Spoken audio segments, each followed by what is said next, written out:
Hi everyone, this is your virtual tutor, Randy Canales, welcoming you to this virtual learning experience as we talk about analyzing figures of speech focusing on hyperbole and irony. This topic is based on the most essential learning competency for English grade 6. I believe everyone is ready, so let's get started. First, let us talk about what figurative language is. Figurative language is a way of speaking or writing in which the speaker or writer describes things in a new or different way. In other words, it is not the usual way of describing things. It is something different. It is something new. How? The writer or the speaker uses symbols, figures, or likenesses. It does not tell directly what the person has in mind. So by using these symbols, figures, or likenesses, the speaker or the writer gives a new or different way of describing things. There are different kinds of figures of speech, and some of them were already discussed in your previous grade levels, like for example, simile, metaphor, and personification. So just a short review, when we say simile, it is a figure of speech that compares two unlike objects by using like or as. For metaphor, it is a direct comparison of two unlike objects without using the words like or as. For personification, this is a figure of speech that gives human qualities to places, objects, animals, or ideas. So these are just three of the many figures of speech that we can use in writing and speaking. Now, I would like to introduce to you two additional figures of speech, and these are hyperbole and irony. First, hyperbole is a figure of speech that expresses overstatement and exaggeration of a particular condition. On the other hand, irony is a figure of speech that expresses contrary or opposite of what should one really think in order to be funny. For us to better understand these two figures of speech, let's try to read this conversation. We have here Elsa and Mona who are friends. And one day they were able to have this short conversation, and let us try to read them. Hello, Elsa. My pet dog Aki died yesterday and I cried a river. Elsa said, "Oh, yes, I am happy to hear that, Mona. Now you can look for a new pet." Mona said, "My heart is bleeding with sadness." Elsa said, "Well, go to the party so you'll forget about Aki. You are one of the lucky fellow. You are one lucky fellow, for you now have an angel." Now, can Mona cry a river? Or is it okay for Elsa to be happy when Mona's pet has died? Does a heart bleed because of sadness? I know that you can note some um, new ways or something different ways of how things are being described in this conversation. Okay, hyperbole, again, it is a figure of speech that expresses overstatement or exaggeration of a particular condition. In this specific example, we can notice some overstatement or exaggeration here, and hyperbole is used in this conversation. We have here, I cried a river. Can you notice another one? My heart is bleeding with sadness. These statements are exaggeration or overstatement of a particular condition. Although Mona's pet dog Aki has died, it is still impossible for Mona to cry a river. In other words, it is just an exaggeration of what the real thing that really happened. Mona is sad. And the writer has given us a new way of describing how sad Mona is by saying that Mona has cried a river and that Mona's heart is bleeding with sadness. That is another overstatement that describes how Mona is sad about or over the death of his pet dog, of her pet dog. Okay, so we already have analyzed hyperbolic statements from this dialogue. Now, let us try to look for ironic statements. And again, when we say irony, these are statements that express contrary or opposite of what should one really think just to be funny. Okay, so Elsa's statements here, like I am happy to hear that, Mona. Now you can look for a new pet. We'll go to the party so you'll forget about Aki. You are one lucky fellow, for you now have an angel.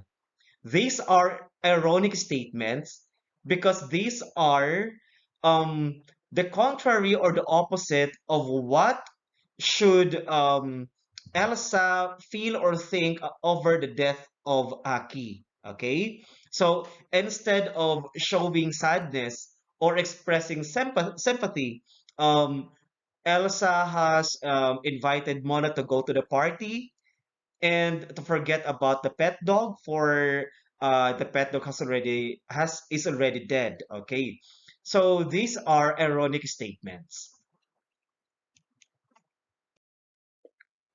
Hyperbole is also used in the following statements. I have read the book 100 times. Okay, so this is a hyperbolic statement because it is an exaggeration of the number of times I have read the book, 100 times.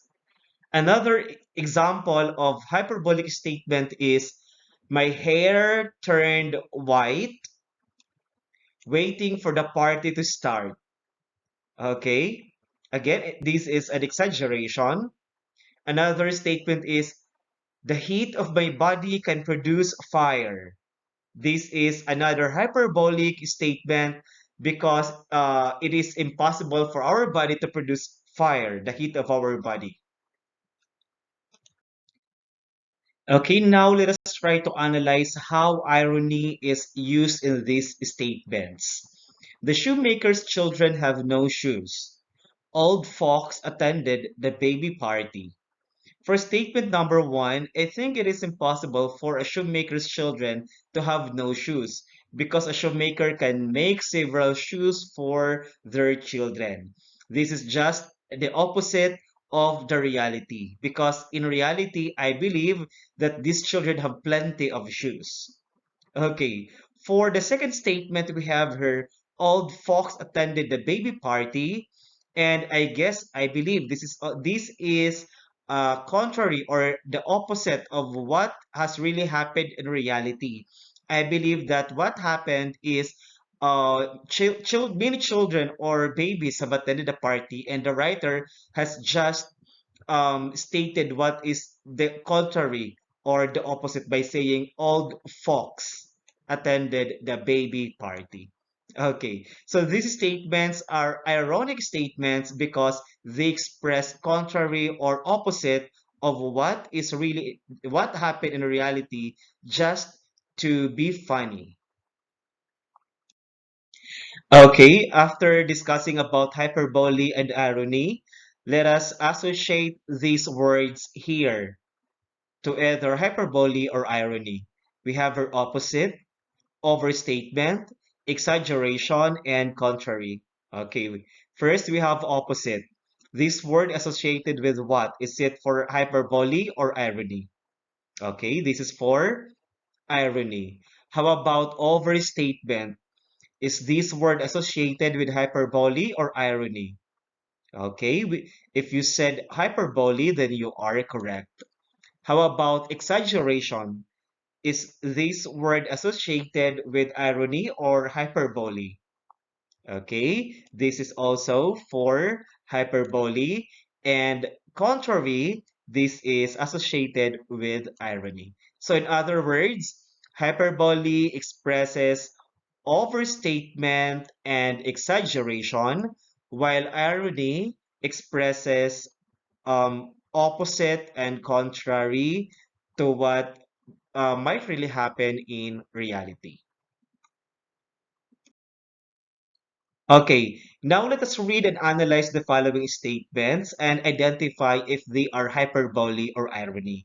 You can get a piece of paper where you can write your answer. Number one, the teacher gave the student a grade of 100% after failing the test. What figure of speech is used in this statement? Is it hyperbole or irony? You can write down your answers there. Number two, he runs faster than the wind. He runs faster than the wind. Is it hyperbole or irony? Number three, the police station gets robbed. The police station gets robbed. For number four, the new pilot is afraid of heights. The new pilot is afraid of heights. For number five, the chicken ate the whole cow. The chicken ate the whole cow. Again, please write down your answers in a sheet of paper because later we're going to give you the correct answer. Okay, for number one, the teacher gave the student a grade of 100% after failing the test. Is it hyperbole or irony? Number two, he runs faster than the wind. Number three, the police station gets robbed. Number four, the new pilot is afraid of heights. Number five, the chicken ate the whole cow. Okay, okay, are you ready for the answers? I hope you will get a perfect score of 5. Okay. For number one, the teacher gives the student a grade of 100% after failing the test. This is an irony because the teacher cannot do that. Okay? Cannot do that to a student who fails the test. The teacher cannot give 100% grade. Number two, he runs faster than the wind. Okay? So, although a person can run fast, I guess he cannot run faster than the wind. And that is an overstatement. So, hyperbole. Number three, the police station gets robbed. I believe this is an ironic statement because the police station um cannot be robbed because there are police inside, except only if the robbers are insiders. Okay, number four, the new pilot is afraid of heights. This is also an ironic statement. And number five, the chicken eats the whole cow. This is a hyperbole.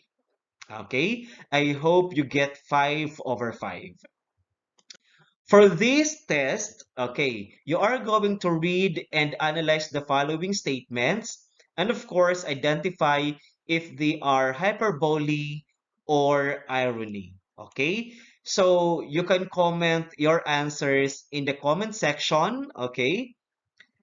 Give your answers in the comment section and let us see if you can um really analyze statements and identify what figure of speech is used. For number one, an engineer can build a mansion for one day.